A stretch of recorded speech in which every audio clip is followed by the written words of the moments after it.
13 months before Mr. Depp sued you and you chose not to pay it to the charities you pledged it to. Is that correct, Ms. I Heard? disagree with your characterization of that. Amber Heard and Johnny Depp have been locked in a courtroom clash for years. Legal teams on retainer, long-haul travel, expert witnesses, stalled projects, contracts renegotiated or abandoned. And the chill that hits brand deals whenever a headline turns radioactive. Together, they turned a public feud into a financial drain. Both sides paid a price, but the heavier hit appears to have landed on Depp. The obvious question follows him into every negotiation. How much did he really lose, and where did it go? He didn't start from a weak position. At his peak, he sat on Forbes' highest-paid lists and surfed franchise checks that looked endless.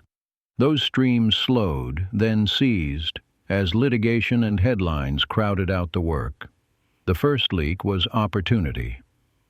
After losing his UK libel case against The Sun, Warner Brothers asked him to step away from Fantastic Beasts, ending his run as Gellert Grindelwald. He confirmed it himself. That erased a multi-million-dollar payday and whatever sequels might have followed. Before that, the tides had already shifted on his most iconic role, Captain Jack Sparrow, removing another high-yield pipeline. Those characters weren't just beloved, they were annuities. When both vanished, dependable income did too. The divorce added a clean, visible outflow. Heard filed in 2016. The split finalized in early 2017 with a $7 million settlement she publicly pledged to donate. The court declined extra penalties, and by reporting at the time, each side agreed to cover its own legal costs. She kept the pets. He retained properties in the Bahamas and France and a stable of vehicles. The asset list still looked impressive on paper, but cash left the building the day the decree was signed. Defamation battles in the United States magnified the stakes. Depp sued over Heard's 2018 op-ed, arguing that even without his name it obviously pointed at him. Heard countersued for $100 million, alleging his side fueled online campaigns and petitions against her. However one reads those filings, the exposure was enormous. Years of motions and hearings meant years of fees. Even verdicts that looked favorable in parts couldn't rewind costs already spent to get there. Then came the revelation that stunned even close followers. In testimony, Depp said he'd earned roughly $650 million during the Pirates era, yet ended up owing around $100 million in taxes after parting ways with his business managers. He alleged mismanagement. They countered that the core problem was spending. Either way, the arithmetic is unforgiving. Unpaid taxes grow, interest compounds. If outflows exceed inflows long enough, even an empire can look suddenly small. Lifestyle became its own line item in the narrative. Court papers and public statements sketched a high-octane burn rate, multiple residences to maintain, dozens of luxury cars, a yacht, significant art and memorabilia purchases, and a private jet with reported six-figure monthly costs. Add a large full-time staff and day-to-day outlays, and you reach a monthly nut that requires blockbuster-level income just to break even. If management failed him, the velocity of spending still amplified the damage the moment new work slowed. Reputation turned into an invisible tax. Studios and brands prize predictability. When an actor is bound up in headlines and depositions, the risk curve steepens. Bond companies raise premiums. Schedules creak under the weight of contingency plans. Endorsements hesitate, then pass. Films that would normally fight to attach a bankable name suddenly run their spreadsheets a second time and decide to avoid the insurance headache. The losses aren't just fees to lawyers, they're deals that would have closed if the phone weren't ringing with crisis calls. Court itself is expensive theater. Big firm teams, expert witnesses, depositions across time zones, transcripts, research, travel, housing. Every motion drops a new invoice. Appeals multiply them. Even a routine hearing can burn through more than a luxury car.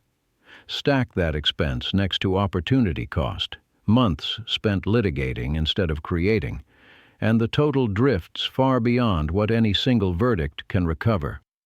The testimony mosaic complicated the story the public thought it knew. Depp's longtime assistant, Stephen Deuters, for example, pushed back on a flashpoint allegation about a 2014 private jet flight, saying he saw no violence and describing Depp as subdued, absorbed in drawing and painting. He also noted opioid issues that left Depp sedated more than aggressive. One account doesn't erase others, but it shows how contested facts fed a relentless PR storm that kept dollars and deals at a distance. Every sworn statement became a headline. Every headline became a new reason for a cautious executive to say, "Not right now." Shockwaves moved outward. Colleagues and staff were pulled into depositions and coverage. Friendships strained, partnerships dissolved, projects stalled in development limbo. Technically not dead, practically not alive. Future opportunities were negotiated under a cloud, with clauses that assumed trouble before a frame was shot. The loss wasn't only measured in cash, leaving an account. It was felt in rooms where decisions tilted toward silence. Money leaked on multiple fronts. Roles evaporated. The divorce carried a visible price tag. Parallel defamation fights put 8- and 9-figure numbers on the table, whatever the ultimate awards or offsets. A reported 9-figure tax hole needed filling. Reputational chill depressed offers. Personal spending stayed tuned for a world of endless franchise paydays. No single factor explains the total. The harm came from combination effects, the way a dozen medium hits add up to a heavyweight punch when they land at once. Responsibility is the uncomfortable question that never leaves the frame. Did Heard's allegations and the ensuing litigation throttle his career, or did Depp's choices, aggressive spending, scorched earth legal strategies, and public splits with managers, do most of the financial damage? The answer likely lives in the gray. Lawsuits are expensive even when you're right. Managers can fail clients, and clients can exhaust fortunes. Courts can deliver partial vindication while still leaving an ocean of bills.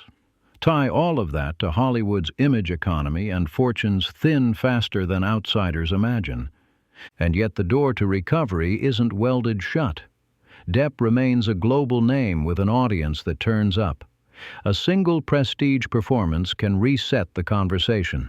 European auteurs and festival circuits can reframe risk for cautious U.S. studios. A platform series with disciplined scheduling can backfill 8 figures while sidestepping some completion bond headaches.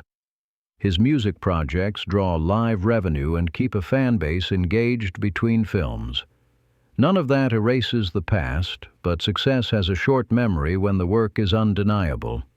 The path back would need care. Choose projects that foreground craft over spectacle and keep costs controlled. Pair with directors who want him for the performance, not the heat. Let the calendar breathe, with several quiet months where the credits outnumber the court filings. Trim the overhead that assumes pre-controversy income. Surround the career with people who manage risk instead of dramatizing it. In an industry this skittish, a low-drama year can be the most valuable asset on the balance sheet. The emotional toll is harder to price, but clearly real. Years of litigation drain focus and time, the two ingredients most tied to good work. Sleep shrinks, creative attention shatters. Every casting conversation and contract carries the weight of perception, and that weight isn't evenly distributed. In that climate, even the best strategy needs luck. The right script landing at the right moment with the right filmmaker at the right festival, while the news cycle looks elsewhere for a few blessed weeks. Fans still argue the fault lines. That visibility cuts both ways. It sustains interest, which any comeback needs, but it also keeps the controversy fresh for executives who balance budgets against blowback. The result is a high-stakes endgame in which one excellent turn could meaningfully change the slope of the curve, but not with the snap of a single opening weekend. Even the perfect roll needs a second and a third to prove the line is up and to the right. So how much did he really lose? There's no public ledger that answers the question cleanly. What's clear is that an extraordinary fortune, by his own account in the hundreds of millions, was battered by a perfect storm. Vanished franchises, a divorce payout, multi-year defamation fights and countersuits, reported tax liabilities, reputational chill, and a lifestyle scaled to pre-crisis earnings. The figure isn't just the sum of legal invoices, it's also the missing films and endorsements that would have stacked on top of one another if the news cycle hadn't become a permanent third act. Whether he can recover depends on what happens next. Tighten spending and stabilize the team. Prioritize roles that invite audiences to focus on performance, not scandal. Resist the urge to litigate in public when a quiet filing will do. Let months pass without a headline that isn't a trailer. If those habits hold, the market may meet him halfway. If they don't, the next chapter looks like more of the same, attention without upside. None of this is simple, which is why the saga keeps pulling oxygen from the room. It's a modern parable about fame and finance, and how quickly the flywheel can reverse when conflict meets scale. It's also unfinished. One undeniable project could mark the pivot, or litigation could keep crowding out the work. For now, the only certainty is that the cost has been immense, and the next decisions matter more than ever. What do you think? Was the damage mostly court-driven, self-inflicted, or some rough mix of both? If you were advising the comeback, would you push festival drama, prestige TV, or music-first breathing room before another tentpole? Drop your thoughts in the comments, hit like if this brought some clarity, and don't forget to subscribe for more stories.